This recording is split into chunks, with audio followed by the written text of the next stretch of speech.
Hello students, आज हम discuss करेंगे management is the development of man and not the direction of things. Means प्रबंध मनुष्यों का विकास है, वस्तुओं का निर्देशन नहीं। इस पर डिस्कस करेंगे। देखिए, इसमें क्लियर कर रहे हैं कि व्यावसायिक सभ्यता के इतिहास में प्रबंध के उदय से, जब से प्रबंध का उद्गम हुआ है, ओरिजिन हुआ है, एक नवीन और उल्लेखनीय क्रांति हुई है। एक दर्शन के रूप में प्रबंध एक निरंतर परिवर्तनशील धारणा है जो बार बार परिवर्तित होती रहती है। सामूहिक क्रियाओं के बदलते हुए स्वरूप के साथ साथ इस शब्द ने नया प्रवेश पाया है। विभिन्न विद्वानों ने विभिन्न स्वरूप स्वीकारते हुए प्रबंध को विभिन्न रूपों में डिफाइन किया है। इसके संबंध में EF एल्ब्रेच का कहना उचित ही जान पड़ता है कि प्रबंध का स्पष्ट और सर्व स्वीकार्य अर्थ अभी तक नहीं दिया जा सका है। औद्योगिक क्रांति और औद्योगिक प्रक्रिया में विज्ञान के बढ़ते हुए प्रयोग से प्रबंध के कार्य और उसके स्वरूप में निरंतर परिवर्तन हुआ है। और पर ये जो सभी परिभाषाओं की ध्वनि इन शब्दों में प्रकट की जा सकती है। प्रबंध विज्ञान प्रबंध के प्रति अटकल पर आधारित या रूढ़िवादी दृष्टिकोण की अपेक्षा एक सुविचारित संगठन एवं मानवीय दृष्टिकोण है। अपनी संपूर्णता में प्रबंध एक ओर तो वस्तु की व्यवस्था है, तो दूसरी ओर मनुष्य का निर्देशन।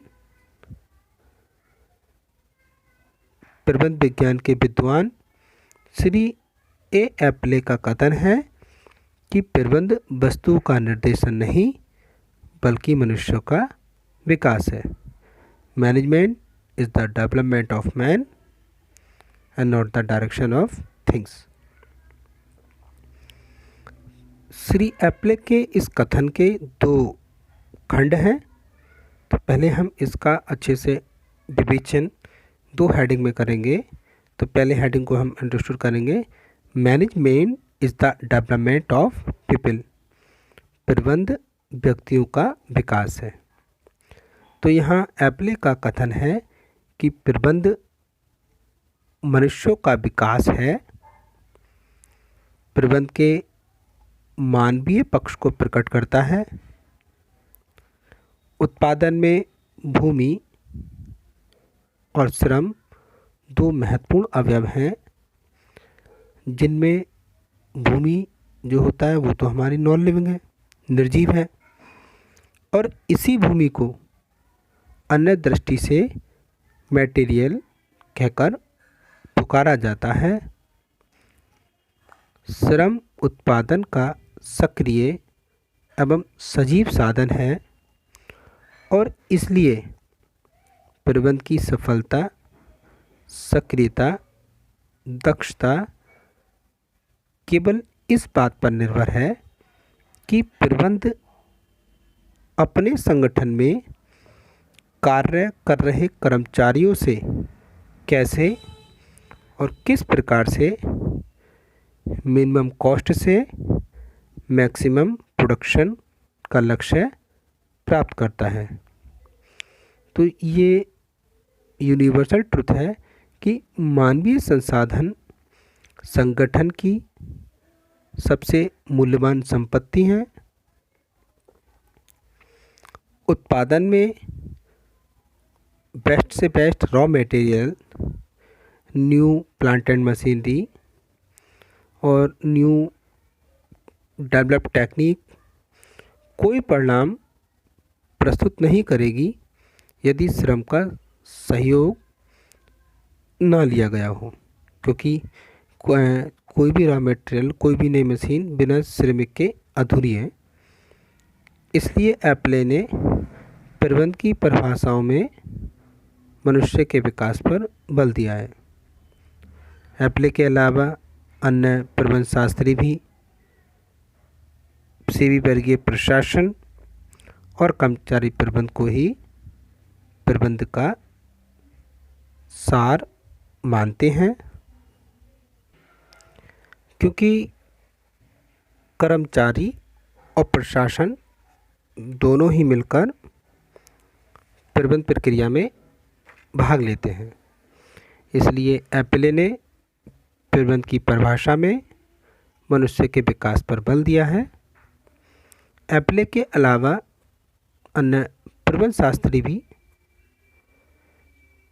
जो हमारे सेवी वर्गीय प्रशासन और कर्मचारी प्रबंध को ही प्रबंध का सार मानते हैं।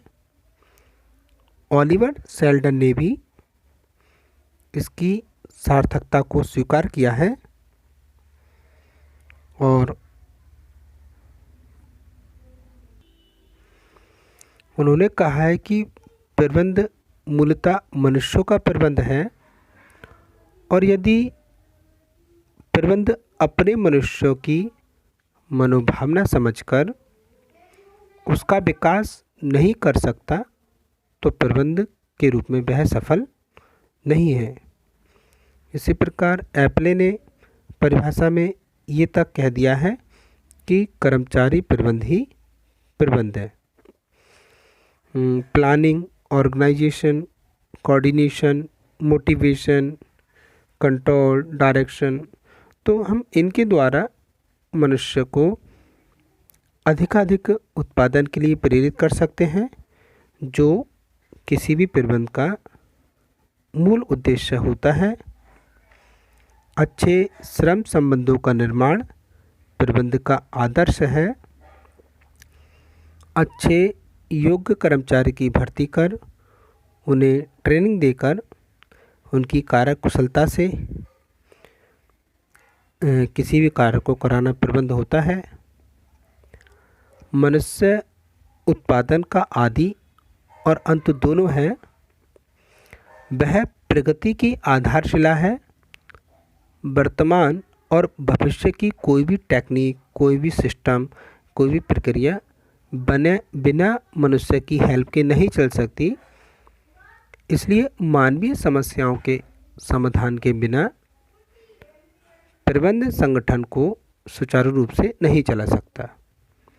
इसलिए यदि प्रबंध अपने श्रमिकों की आवश्यकताओं की संतुष्टि के साथ साथ सामाजिक आवश्यकताओं की संतुष्टि नहीं कर सका, उसके व्यक्तित्व को डेवलप नहीं कर सका, तो प्रबंध के रूप में सफल नहीं कहा जा सकता।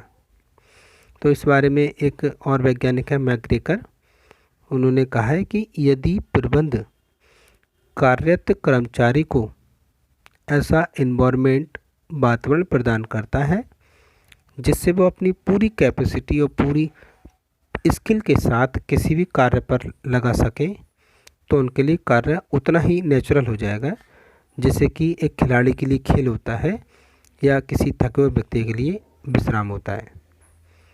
वह संस्था के उद्देश्यों को पाने के लिए स्वयं पहल करेंगे और नियंत्रित करेंगे। इसलिए कहा गया है management is the development of people. प्रबंध मनुष्यों का विकास है। अब हम दूसरी हेडिंग देखते हैं, management is not the direction of things. प्रबंध वस्तुओं का निर्देशन नहीं है। आज एक विज्ञान के रूप में प्रबंध में जिन सिद्धांतों को शामिल किया गया है उनमें प्रमुख हैं जैसे हमारे ऑर्गेनाइजेशन, प्लानिंग, कंट्रोल, डायरेक्शन। तो इन सब में इनमें सबसे अधिक महत्वपूर्ण होता है क्योंकि प्रबंध कार्य करने नहीं बल्कि कराने की कला है और निर्देशन कार्य कराने का एक एसेंशियल पार्ट है। मनुष्य तो केवल फिजिकल वस्तु का ही निर्माण करता है संपूर्ण उत्पादन तंत्र का एकमात्र लक्ष्य है कि वस्तुओं का उत्पादन, सुंदरतम उपयोगी वस्तुओं का उत्पादन, और इस प्रकार भौतिक तत्व उत्पादन के दूसरे महत्वपूर्ण अंग बन जाते हैं। आवश्यक भवन, यंत्र, कच्चा माल आदि उत्पादन के भौतिक साधन हैं और ये भौतिक तत्व निर्जीव होने के कारण किसी से निर्देशित नहीं हो सकते। इसलिए कहा जाता है कि प्रबंध वस्तुओं का निर्देशन नहीं है। श्री एप्ले के इस स्टेटमेंट के दोनों खंडों में कोई भी कॉन्ट्राडिक्टी नहीं है और वह दोनों मिलकर प्रबंध की डेफिनेशन कंप्लीट करते हैं। ये बिल्कुल सत्य है कि प्रबंध मनुष्यों का निर्माण करता है और वह मनुष्य वस्तुओं का मैन्युफैक्चर करते हैं। इसलिए कहा जा सकता है management build man and man build products. लगभग इसी प्रकार का कथन अमेरिका के एक इंडस्ट्रियलिस्ट का भी है कि हम मोटर गाड़ियाँ, वायुयान, रेफ्रिजरेटर, रेडियो या जूते के फीते नहीं बनाते हैं, हम मनुष्य बनाते हैं और वे इन चीज़ों का मैन्युफैक्चर करते हैं। इस विवेचन से एप्ले का स्टेटमेंट प्रूव करता है कि प्रबंध में मानवीय तत्व ही प्रधान हैं और इसलिए प्रबंध व्यक्तियों का विकास है, ना कि वस्तुओं का निर्देशन। तो आज की वीडियो में बस इतना ही। Thank you very much students.